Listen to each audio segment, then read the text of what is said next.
നമ്മളിൽ ബഹുഭൂരിപക്ഷം ആളുകളും ജീവിതത്തിൽ അനുഭവിക്കുന്ന ഒരു വലിയ പ്രശ്നം എന്താണെന്നറിയാമോ?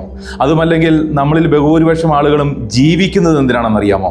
ഞാനൊരു നല്ല വ്യക്തിയാണ്, അല്ലെങ്കിൽ ഞാനൊരു മാന്യനാണ് എന്ന് മറ്റുള്ളവരെ ബോധ്യപ്പെടുത്താൻ വേണ്ടിയാണ് എന്നുള്ളതാണ് സത്യം. എന്നുവെച്ചാൽ നമ്മളുടെ ജീവിതം വിജയമാകണമെങ്കിൽ അല്ലെങ്കിൽ അർത്ഥവത്താവണമെങ്കിൽ നമ്മൾ മാന്യനാണ്, നല്ലവനാണ് എന്ന് മറ്റുള്ളവരുടെ സർട്ടിഫിക്കേഷൻ ആവശ്യമുണ്ട് എന്ന മിഥ്യാധാരണയിലാണ് നമ്മൾ ജീവിക്കുന്നത് എന്നുള്ളതാണ്. അങ്ങനെ മറ്റുള്ളവരുടെ തൃപ്തിക്ക് വേണ്ടി, അതുമല്ലെങ്കിൽ മറ്റുള്ളവരുടെ ഗുഡ് ബുക്കിൽ കയറിപ്പറ്റാൻ വേണ്ടി മാത്രം ജീവിച്ച് നമ്മൾ സ്വന്തം ഇഷ്ടങ്ങളെ പലതിനെയും ബലി കഴിച്ച് ജീവിതം ഹോമിച്ചു കൊണ്ടിരിക്കുകയാണ് എന്നർത്ഥം. അവൻ നല്ലയാളാണ്, അല്ലെങ്കിൽ അവൾ നല്ലയാളാണ്, അവൾ നല്ല സ്വഭാവമുള്ളവളാണ് എന്ന് മറ്റുള്ളവരെ കൊണ്ട് പറയിക്കാൻ വേണ്ടി മാത്രം നമ്മൾ സ്വന്തം ഇഷ്ടങ്ങളും ആഗ്രഹങ്ങളും സന്തോഷങ്ങളുമെല്ലാം വേണ്ടെന്ന് വെക്കുകയാണ് എന്നർത്ഥം. എന്നുവെച്ച് നാട്ടുകാരെയും വീട്ടുകാരെയും ഒന്നും വകവയ്ക്കാതെ സ്വന്തം ഇഷ്ടപ്രകാരം എന്ത് തോന്നിയാസവും കാണിച്ച് ജീവിക്കണം എന്നൊന്നുമല്ല ഞാൻ പറഞ്ഞു വരുന്നത് കേട്ടോ.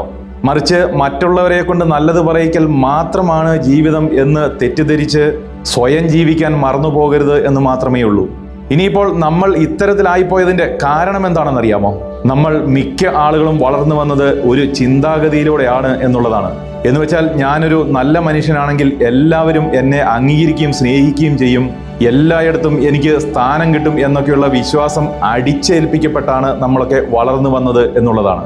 അതുമല്ലെങ്കിൽ ഞാൻ എല്ലാവരെയും അനുസരിച്ച് ജീവിച്ചാൽ ദൈവം നമ്മളെ ഭയങ്കരമായി അനുഗ്രഹിക്കും, അതുമല്ലെങ്കിൽ ഞാൻ എല്ലാവരെയും അനുസരിച്ച് ജീവിച്ചാൽ ഞാൻ മരിച്ചതിന് ശേഷം സ്വർഗത്തിൽ പോകും, അല്ലെങ്കിൽ നരകത്തിലേ പോകൂ എന്നിങ്ങനെ.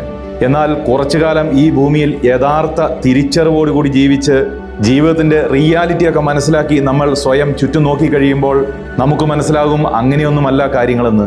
എന്നുവെച്ചാൽ ഏറ്റവും നൈസായിട്ടുള്ള ആളുകളൊന്നുമല്ല ശരിക്കും ഹാപ്പിയും സക്സസ്ഫുള്ളുമായി ജീവിക്കുന്നത് എന്ന്. ഇപ്പോൾ തന്നെ ചുറ്റുമൊന്ന് കണ്ണോടിച്ചാൽ നമുക്ക് മനസ്സിലാവും. അതിപ്പോൾ ഓഫീസിലായാലും എവിടെയായാലും ഒന്നിനോട് നോ പറയാതെ, ആരോടും നോ പറയാതെ, ഒരു പരാതിയുമില്ലാതെ എല്ലാ ജോലിയും സ്വയം ഏറ്റെടുത്ത് ചെയ്തു തീർക്കുന്ന ആളിനാണ് ഓഫീസിൽ പെട്ടെന്ന് പ്രൊമോഷൻ കിട്ടുന്നത്. ഇനിയിപ്പോൾ ഓഫീസിലെ കാര്യം പോട്ടെ, നമ്മളുടെ നാട്ടിലെ കാര്യം ഒന്ന് എടുത്ത് നോക്കിയാൽ മനസ്സിലാവില്ലേ? അവിടെയും ഉണ്ടാവില്ലേ ഏറ്റവും നല്ലവൻ എന്നറിയപ്പെടുന്ന ഒരാൾ? എല്ലാവർക്കും എന്താവശ്യം വന്നാലും ഓടിയെത്തുന്ന, എല്ലാവർക്കും എന്തിനും ഏതിനും കൂടെ ഉണ്ടാവുന്ന, ആര് ചോദിച്ചാലും എല്ലാവർക്കും പണം കടം കൊടുക്കുന്ന ഒരാൾ, ആര് എന്ത് സഹായം ചോദിച്ചാലും നോ പറയാതെ ചെയ്തു കൊടുക്കുന്ന ഒരാൾ. ഒന്ന് സ്വയം ആലോചിച്ച് നോക്കിയേ, ആ ആളെ പറ്റി മറ്റുള്ളവർ ഒളിഞ്ഞും തെളിഞ്ഞും പറയുന്നത് അഭിപ്രായം എന്തായിരിക്കുമെന്ന്. അതുമല്ലെങ്കിൽ എല്ലാവർക്കും കൊടുത്ത് അയാളുടെ ഇപ്പോഴത്തെ ഫിനാൻഷ്യൽ കണ്ടീഷൻ എന്തായിരിക്കുമെന്ന്. അങ്ങനെയാവുമ്പോൾ നമുക്കൊക്കെ സ്വാഭാവികമായും ഒരു കൺഫ്യൂഷൻ ഉണ്ടാവും അല്ലേ? അതായത് നമ്മൾ രണ്ട് വ്യത്യസ്ത കാര്യങ്ങളെ ഒരേ പേരിട്ടാണ് വിളിക്കുന്നത് എന്നുള്ളതാണ് പ്രശ്നം. അതിൽ ഒന്നാമത്തത് നന്മയാണ്, അത് തീർച്ചയായും ഒരു ചോയ്സ് ആണ് കേട്ടോ. അതൊരു വ്യക്തിയുടെ ഉള്ളിൽ നിന്ന് വരുന്ന ഒന്നാണ്. രണ്ടാമത്തത് സ്വയം ആയിത്തീരുന്ന ഒരു നൈസ്നെസ് ആണ്, അത് നിർബന്ധിതമായ ഒരു കാര്യമാണ്. അതായത് ഞാനൊരു കാര്യത്തിൽ നോ പറഞ്ഞാൽ മറ്റുള്ളവർക്ക് എന്നെ ഇഷ്ടപ്പെട്ടില്ലെങ്കിലോ, അവരുടെ ഗുഡ് ബുക്കിൽ കയറിപ്പറ്റാൻ എനിക്ക് സാധിച്ചില്ലെങ്കിലോ എന്നുള്ള ഭയത്തിൽ നിന്നുണ്ടാകുന്ന ഒരു അവസ്ഥയാണത്. എന്നാൽ നമ്മൾ പുറമേ നിന്ന് നോക്കിയാൽ ഈ രണ്ട് കാര്യങ്ങളും ചെയ്യുന്ന രണ്ട് വ്യക്തികളും ഒരേപോലെ ഇരിക്കും എന്നുള്ളതാണ്. മാത്രവുമല്ല രണ്ട് കൂട്ടരും ചെയ്യുന്ന പ്രവൃത്തികളും ഏകദേശം ഒരുപോലെ ഇരിക്കും പുറമേ നിന്ന് നോക്കുമ്പോൾ മാത്രം. പക്ഷേ അവിടെ വ്യത്യാസം ഇരിക്കുന്നത് രണ്ടുപേരുടെയും ഉള്ളിലാണ്. എന്നുവെച്ചാൽ ഒരാൾ എല്ലാം ചെയ്യുന്നത് വളരെ സന്തോഷത്തോടെയാണ്. അവിടെ അയാളുടെ വില്ലിങ്നെസ് ഉണ്ട്. അയാൾക്ക് വേണമെങ്കിൽ ചെയ്യാം, അല്ലെങ്കിൽ വേണ്ടെന്ന് വയ്ക്കാം. വേണമെങ്കിൽ കൊടുക്കാം, അല്ലെങ്കിൽ വേണ്ടെന്ന് വയ്ക്കാം. എന്നാൽ അതേ സ്ഥാനത്ത് മറ്റേയാൾ ചെയ്യുന്നത് അയാളുടെ, ഞാൻ നേരത്തെ പറഞ്ഞ ഭയങ്ങൾ കൊണ്ട് മാത്രമാണ് എന്നുള്ളതാണ്. അതായത് ഇതൊന്നും ഞാൻ ചെയ്തില്ലെങ്കിൽ എല്ലാവരും എന്നോട് പിണങ്ങുമോ, അല്ലെങ്കിൽ എല്ലാവരും എന്നെ അംഗീകരിക്കാതിരിക്കുമോ എന്നുള്ള ഭയം കാരണമാണെന്നർത്ഥം. മറ്റുള്ളവർ എന്നെപ്പറ്റി എന്ത് കരുതും എന്നോർത്തിട്ടുള്ളതാണ് എന്നുള്ളതാണ്. അതുകൊണ്ട് തന്നെ ആദ്യത്തേത് ഒരു നന്മയാണ്, എന്നാൽ രണ്ടാമത്തേത് ഒരു പ്രോബ്ലമാണ് എന്നുള്ളതാണ്. അപ്പോഴാണ് അടുത്ത ചോദ്യം വരുന്നത്, ഈ മറ്റുള്ളവരെ സന്തോഷിപ്പിക്കാൻ വേണ്ടി ജീവിക്കുന്ന സ്വഭാവം നമുക്ക് എങ്ങനെയാണ് വന്നു ചേർന്നത് എന്നത്. ശരിക്കും പറഞ്ഞാൽ അത് നമ്മളുടെ ആരുടെയും കുഴപ്പമൊന്നും അല്ല കേട്ടോ. അത് ഞാൻ നേരത്തെ പറഞ്ഞു വെച്ചതുപോലെ നമ്മളുടെ കുട്ടിക്കാലത്ത് നമ്മൾ പോലും അറിയാതെ നമ്മളിലേക്ക് അടിച്ചേൽപ്പിക്കപ്പെട്ട ഒരു സ്വഭാവത്തിൻ്റെ ഭാഗമായിട്ടാണ്. എങ്ങനെയാണ് അത് നമ്മളിലേക്ക് അടിച്ചേൽപ്പിക്കപ്പെട്ടത് എന്നറിയാമോ? അതായത് എല്ലാ കുട്ടികൾക്കും പ്രധാനപ്പെട്ട രണ്ട് ബേസിക് നീഡ്സ് ഉണ്ട്. അതിൽ ഒന്നാമത്തത് അറ്റാച്ച്മെൻ്റ് ആണ്. എന്ന് വെച്ചാൽ രക്ഷിതാക്കളുടെ സ്നേഹവും സംരക്ഷണവുമാണ്. ഇതില്ലാതെ ഒരു കുട്ടിക്ക് സർവൈവ് ചെയ്യാനേ പറ്റില്ല. ഇനി രണ്ടാമതായിട്ടുള്ളത് ഒതൻറ്റിസിറ്റിയാണ്. എന്ന് വെച്ചാൽ എത്ര ചെറിയ കുട്ടിയാണെങ്കിലും അവൻ്റെയും ഉള്ളിൽ അവൻ്റെതായ ചില ഇഷ്ടങ്ങളും കാര്യങ്ങളും ഒക്കെ ഉണ്ട് എന്നർത്ഥം. അവനും ഒരു സ്വന്തമായ വ്യക്തിത്വം ആഗ്രഹിക്കുന്നുണ്ട് എന്നർത്ഥം. എന്ന് വെച്ചാൽ അവൻ്റെ ഉള്ളിലുള്ള എല്ലാ വികാരങ്ങളും ഹോണസ്റ്റായി പ്രകടിപ്പിക്കുക. അതാണ് ഒതൻറ്റിസിറ്റി എന്നതുകൊണ്ട് ഉദ്ദേശിക്കുന്നത്. എന്ന് വെച്ചാൽ അവനൊരു കാര്യം ഇഷ്ടപ്പെട്ടില്ലെങ്കിൽ അല്ലെങ്കിൽ ഇഷ്ടമില്ലെങ്കിൽ ഇഷ്ടമില്ല എന്ന് പറയുക എന്നർത്ഥം. അങ്ങനെ അവൻ്റെ ഉള്ളിലുള്ള ആ ഫീലിങ്സ് അത് എന്തു തന്നെയായാലും അതേപോലെ പ്രകടിപ്പിക്കുക എന്നതാണ്. അപ്പോൾ ഈ 2 കാര്യങ്ങളാണ് ഒരു കുട്ടിയുടെ സ്വഭാവം. 1 അറ്റാച്ച്മെന്റ്, 2 ഈ ഒതൻറ്റിസിറ്റി. ഇനി നിങ്ങൾ ഇതിനെ രണ്ടിനെയും ഒന്ന് ഒരുപോലെ അനലൈസ് ചെയ്തു നോക്കൂ. ഒരു കുട്ടി കരയുമ്പോൾ അല്ലെങ്കിൽ ദേഷ്യപ്പെടുമ്പോൾ അല്ലെങ്കിൽ എന്തെങ്കിലും ഒരു കാര്യം വേണ്ട എന്ന് പറയുമ്പോൾ പേരൻസിൻ്റെ മുഖം മാറുന്നു. അപ്പോൾ സ്വാഭാവികമായും ആ കുട്ടി അവരുടെ മുഖഭാവത്തിൽ നിന്നും ആ പെരുമാറ്റത്തിൽ നിന്നും മനസ്സിലാക്കുന്നത് ഇവർക്ക് എന്നോടുള്ള സ്നേഹം കുറയുന്നു അല്ലെങ്കിൽ ഇഷ്ടമില്ലാതായിരിക്കുന്നു എന്നുള്ളതാണ്. അപ്പോൾ സ്വാഭാവികമായും അവിടെ ആ കുട്ടിക്ക് കിട്ടുന്ന മെസ്സേജ് എന്തായിരിക്കും? എൻ്റെ ഇഷ്ടങ്ങൾക്ക് ഇവിടെ യാതൊരു പ്രാധാന്യവുമില്ല, എൻ്റെ ഇഷ്ടങ്ങൾക്ക് ഇവിടെ യാതൊരു പ്രാധാന്യവുമില്ല, ഞാൻ എപ്പോഴും അനുസരണയുള്ള കുട്ടിയായിരുന്നാൽ മതി, എല്ലാ പ്രശ്നങ്ങളും തീരും എന്നായിരിക്കില്ലേ? അതുകൊണ്ട് തന്നെ തുടർന്നങ്ങോട്ട് ആ കുട്ടിയുടെ ബ്രെയിൻ കണക്ക് കൂട്ടുന്നത് എന്തായിരിക്കും? എൻ്റെ ഉള്ളിലുള്ള യഥാർത്ഥ ഫീലിങ്സ് ഞാൻ പുറത്ത് കാണിച്ചാൽ എല്ലാവർക്കും എന്നോടുള്ള ഇഷ്ടം പോകും എന്നായിരിക്കില്ലേ? സ്നേഹം പോകും എന്നായിരിക്കില്ലേ? അതുകൊണ്ട് തന്നെ എൻ്റെ എല്ലാ ഫീലിങ്സും ഒളിപ്പിച്ചു വയ്ക്കാം, എല്ലാവരെയും സന്തോഷിപ്പിക്കാം, അതാണ് സേഫ് എന്നായിരിക്കില്ലേ ആ കുട്ടിയുടെ മനസ്സിലുണ്ടാവുന്ന കാഴ്ചപ്പാട്? അതുകൊണ്ട് തന്നെ സ്വാഭാവികമായും ഈ അറ്റാച്ച്മെൻറ്റും ഒതൻറ്റിസിറ്റിയും തമ്മിൽ ഒരു ഫൈറ്റ് വരുമ്പോൾ തീർച്ചയായും ആ കുട്ടി തിരഞ്ഞെടുക്കുന്നത് അറ്റാച്ച്മെൻറ്റ് എന്ന് പറയുന്ന ആ ഭാവമായിരിക്കില്ലേ? കാരണം വളരെ സിമ്പിളല്ലേ, അതാണ് അവന് സേഫ്. അങ്ങനെ ആ കുട്ടി ഒരു പുതിയ സ്കിൽ അപ്പോൾ മുതൽ പഠിച്ചു തുടങ്ങുകയാണ്. അതെന്താണ്? സ്വന്തം ആവശ്യങ്ങളെ മെല്ലെ മ്യൂട്ട് ചെയ്ത് മറ്റുള്ളവരുടെ മൂഡ് നല്ലതുപോലെ മനസ്സിലാക്കി അതിനനുസരിച്ച് പെരുമാറുക. അങ്ങനെ എല്ലാവരെയും കംഫർട്ടബിൾ ആക്കുക എന്നതായിരിക്കും ആ സ്കില്ല്. ആ കുട്ടി അങ്ങനെ കുറേ നാൾ ചെയ്തു കഴിയുമ്പോൾ നാട്ടുകാരും വീട്ടുകാരും ഒക്കെ അവനെ അല്ലെങ്കിൽ അവളെ എന്തായിരിക്കും വിളിക്കുക? നല്ല കുട്ടി എന്ന്, അല്ലേ? പിന്നീട് എന്ത് സംഭവിക്കും? അവൻ വളർന്ന് 10-30 വയസ്സായി കഴിയുമ്പോഴും അവൻ്റെ ഉള്ളിൽ റൺ ചെയ്യുന്ന ആ സോഫ്റ്റ്വെയർ ഏതായിരിക്കും? എല്ലാവരെയും അനുസരിച്ച് എല്ലാവരെയും പ്ലീസ് ചെയ്യിക്കുന്ന ആ പഴയ സോഫ്റ്റ്വെയർ, അല്ലേ? അങ്ങനെ ആ ഒരു സോഫ്റ്റ്വെയർ റൺ ചെയ്ത് ജീവിക്കുന്ന സമയത്ത് നിങ്ങളുടെ ബോസ് നിങ്ങൾക്ക് അന്യായമായിട്ട് ഒരു വർക്ക് ടാർഗറ്റ് ചെയ്തു തന്നു കഴിയുമ്പോൾ അത് അന്യായമാണ് എന്ന് തിരിച്ചറിഞ്ഞാൽ പോലും നിങ്ങൾ യെസ് സാർ ഞാൻ ചെയ്തു കൊള്ളാം എന്ന് പറയേണ്ടി വരില്ലേ? അതുപോലെ തന്നെ ഏതെങ്കിലും ഒരു ബന്ധു അന്യായമായ ഒരു കാര്യം ആവശ്യപ്പെടുമ്പോഴും നിങ്ങളുടെ ഉള്ളിൽ ഓടുന്നത് ആ പഴയ സോഫ്റ്റ്വെയർ ആയതുകൊണ്ട് നിങ്ങൾ അനുസരിക്കേണ്ടി വരുന്നു, ശരിയല്ലേ? അതിപ്പോൾ മറ്റേതെങ്കിലും റിലേറ്റീവ്സ് ആയിരിക്കാം, കാമുകന്മാരായിരിക്കാം, ഫ്രണ്ട്സ് ആവാം, ആരുമാവാം. പക്ഷേ വസ്തുത എന്താണെന്ന് വെച്ചാൽ ഇതൊന്നും നിങ്ങൾ ചെയ്യുന്നത് നിങ്ങളുടെ ഉള്ളിലെ യഥാർത്ഥ നന്മ കൊണ്ടൊന്നുമല്ല എന്നുള്ളതാണ്. പകരം ആ പഴയ 5 വയസ്സുകാരൻ്റെ ഉള്ളിലുണ്ടായിരുന്ന വിധേയത്വവും പ്ലീസിങ് മെൻറ്റാലിറ്റിയും ഒക്കെയാണ് എന്നുള്ളതാണ് സത്യം. ഇനിയിപ്പോൾ നിങ്ങളുടെ ഉള്ളിലുള്ളത് ആ പഴയ 5 വയസ്സുകാരൻ്റെ ആ സോഫ്റ്റ്വെയർ ആണോ അതോ യഥാർത്ഥ നന്മയാണോ എന്ന് തിരിച്ചറിയാൻ ഒരു മാർഗമുണ്ട് കേട്ടോ. അതായത് നിങ്ങൾ ഒരാൾക്ക് ഒരു ഹെൽപ്പ് ചെയ്തതിന് ശേഷം അതുമല്ലെങ്കിൽ മറ്റൊരാൾ ആവശ്യപ്പെടുന്ന ഒരു കാര്യം ചെയ്തു കൊടുത്തതിന് ശേഷം നിങ്ങളുടെ ഉള്ളിൽ തോന്നുന്നത് സന്തോഷമാണോ അതോ ഒരു കടമ തീർത്തതുപോലുള്ള ഒരു ഫീലിങ്സ് ആണോ എന്ന് സ്വയം പരിശോധിക്കുക. അതിൽ നിറഞ്ഞ സന്തോഷമാണ് ഉള്ളതെങ്കിൽ നിങ്ങളുടെ ഉള്ളിൽ കൈൻഡ്നെസ് ആണ് അല്ലെങ്കിൽ നന്മയാണ് എന്നർത്ഥം. മറിച്ച് ഒരു കടമ തീർത്ത ആശ്വാസം മാത്രമാണ് നിങ്ങൾക്ക് തോന്നുന്നതെങ്കിൽ അതിനർത്ഥം നിങ്ങൾ ചെയ്യുന്നത് വെറും പീപ്പിൾ പ്ലീസിങ് മാത്രമാണ് എന്നുള്ളതാണ്. ഒരുപക്ഷെ നമ്മുടെ നന്മയുടെ എനർജി തരുന്നത് പോലെ നമുക്ക് തോന്നിയേക്കാം, പക്ഷേ ഒരിക്കലും അതല്ല.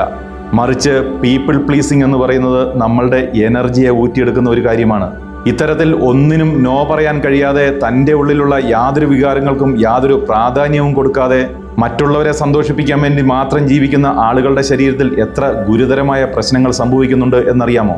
ഇത്തരക്കാരിൽ ക്രോണിക്കായ സ്ട്രെസ് കൂടുതലായിരിക്കും എന്നുള്ളതാണ്. എന്ന് വെച്ചാൽ ഓരോ പ്രാവശ്യവും നമ്മൾ പറയേണ്ടിയിരുന്ന ഓരോ നോയും നമ്മളുടെ ഉള്ളിൽ തങ്ങിക്കിടന്ന് നമ്മളുടെ ഉള്ളിൽ വലിയ സ്ട്രെസ്സായിട്ട് കിടക്കുന്നുണ്ട് എന്നുള്ളതാണ്. അത് ഭാവിയിൽ വലിയ ഡിപ്രഷൻ പോലെയുള്ള അവസ്ഥയിലേക്കും മറ്റ് സൈക്കോസൊമാറ്റിക് ആയിട്ടുള്ള ശാരീരിക അസുഖങ്ങൾക്കും കാരണമായേക്കാം എന്നുള്ളതാണ്.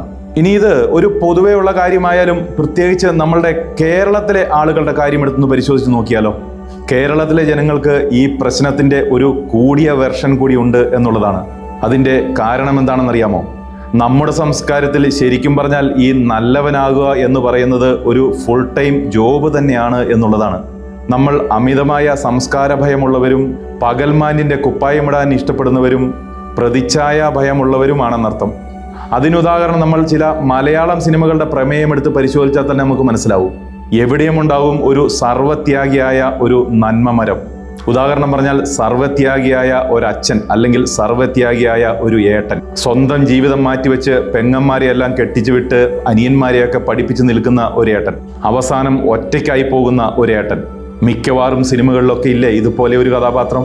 അതിന് കാരണം മറ്റൊന്നുമല്ല, ഇങ്ങനെയൊക്കെ ചെയ്യുന്നത് എന്തോ മഹാത്യാഗമായിട്ടോ എന്തോ വലിയ കാര്യമായിട്ടോ ഒക്കെയാണ് നമ്മൾ കരുതുന്നത് എന്നുള്ളതാണ്. എന്ന് കരുതി ഞാൻ വീണ്ടും പറയുന്നു, ഇതൊന്നും ആരും ചെയ്യരുതെന്നോ കുടുംബത്തിലെ ഉത്തരവാദിത്തങ്ങളൊന്നും ഏറ്റെടുത്ത് ചെയ്യരുതെന്നോ അതൊന്നും പാടില്ലാത്തതാണെന്നോ ഒന്നുമല്ല ഞാൻ പറഞ്ഞു വരുന്നത്. മറിച്ച് വെറും നന്മ മരം കളിച്ച് സ്വന്തം ജീവിതം മറന്നു പോകരുത് എന്ന് മാത്രമേ ഉള്ളൂ. എല്ലാവരും വേണം, എല്ലാം വേണം, എന്നാൽ സ്വന്തം ജീവിതം കൈവിട്ട് കളയരുത് എന്നർത്ഥം.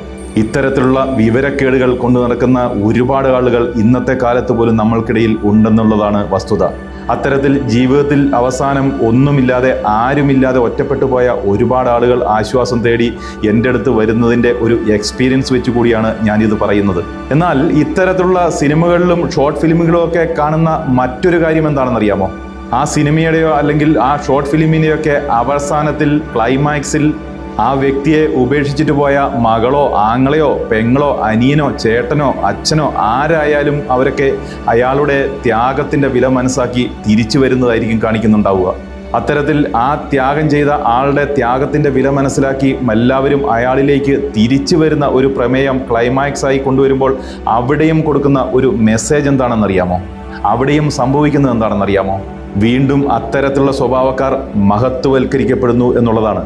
അത്തരത്തിൽ സ്വന്തം ജീവിതത്തെ മാനിക്കാതെ നന്മ മരം കളിക്കുന്നത് എന്തോ ഒരു വലിയ കാര്യമായി ചിത്രീകരിക്കപ്പെടുന്നു എന്നർത്ഥം. എന്നാൽ ശരിക്കുമുള്ള ജീവിതത്തിൽ എവിടെയെങ്കിലും ഇങ്ങനെയൊക്കെ സംഭവിച്ചിട്ടുണ്ടോ? ഇട്ടിട്ട് പോയ ആരെങ്കിലും തിരിച്ചു വന്ന ചരിത്രം നിങ്ങൾ കേട്ടിട്ടുണ്ടോ? ആരെങ്കിലും ആ വ്യക്തി ചെയ്ത ത്യാഗത്തിൻ്റെ വലിപ്പം മനസ്സിലാക്കി തിരിച്ചു വന്നതായി കേട്ടിട്ടുണ്ടോ? ഒരിക്കലുമില്ല എന്നുള്ളതാണ്. അങ്ങനെ ആരും ആരെയും തേടി വരാൻ പോകുന്നില്ല. പോയവരൊക്കെ പോയത് തന്നെയാണ്.